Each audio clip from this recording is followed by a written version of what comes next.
મહેસાણાના લાડોલ ગામમાં જમીન હડપવાનું કૌભાંડ, સગી બહેને જમીન હડપ કરવા કાવતરું રચ્યું। ઓસ્ટ્રેલિયા રહેતા ભાઈની જાણ બહાર ખોટું પેઢીનામું બનાવ્યું। સોનલ પટેલ બહેને ભાઈનું નામ પેઢીનામાથી ઉડાવ્યું। જમીન હડપ કરવા ખોટું પેઢીનામું બનાવી દીધું। સોનલ પટેલે પોતાની માતાનું નામ પેઢીનામા રાખ્યું। ભાઈ રાહુલ પટેલનું નામ પેઢીનામામાં દર્શાવી છેતરપિંડી આચરી।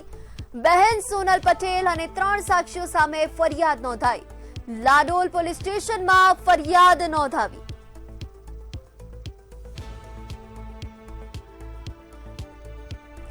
મહેસાણાથી અલ્પેશ પટેલ લાઈવ જોડાઈ ચૂક્યા છે।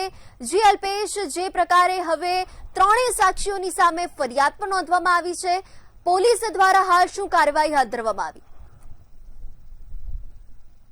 ચોક્કસ જણાવી દઉં કે મહેસાણા જિલ્લાના બીજાપુર તાલુકાના જે લાડોલ ગામની અંદર મામલો સામે આવે છે ને જે સગી બહેન હતી તેને જમીન હડપવા કરવામાં કાવતરું રચ્યું હતું ને ભાઈ ઓસ્ટ્રેલિયા રહેતા હતા અને ભાઈ જે જાણ બહાર જ ખોટું પેઢીનામું ઉભું કર્યું હતું અને સોનલ પટેલ નામની બહેન જે હતી તેને ભાઈનો નામના પેઢીનામામાંથી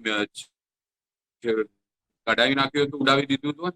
ત્યારબાદ જમીન હડપ કરવા માટે જે ખોટું પેઢીનામું રજૂ કરી બનાવી દીધું હતું સોનલ પટેલ દ્વારા અને પોતાના ભાઈ પોતાના માતાનું નામ પેઢીનામામાં રાખ્યું હતું ને ભાઈ રાહુલ પટેલનું નામ પેઢીનામામાંથી દર્શાવી છેતરપિંડી આચરી હતી। બહેને સોનલ પટેલ અને 3 સાક્ષીઓ સામે હાલ ફરિયાદ નોંધાઈ છે અને પાવર ઓફ એટર્ની ના આધારે રાહુલ પટેલના નામે સસરા ફરિયાદ કરી છે હાલમાં તો। અને જે લાડોલ પોલીસ સ્ટેશનમાં આ બાબતે ફરિયાદ નોંધાઈ છે અને પોલીસ દ્વારા આ બાબતે આગળની કાર્યવાહી હાથ ધરી છે। જી બિલકુલ, સમગ્ર માહિતી બદલ આભાર।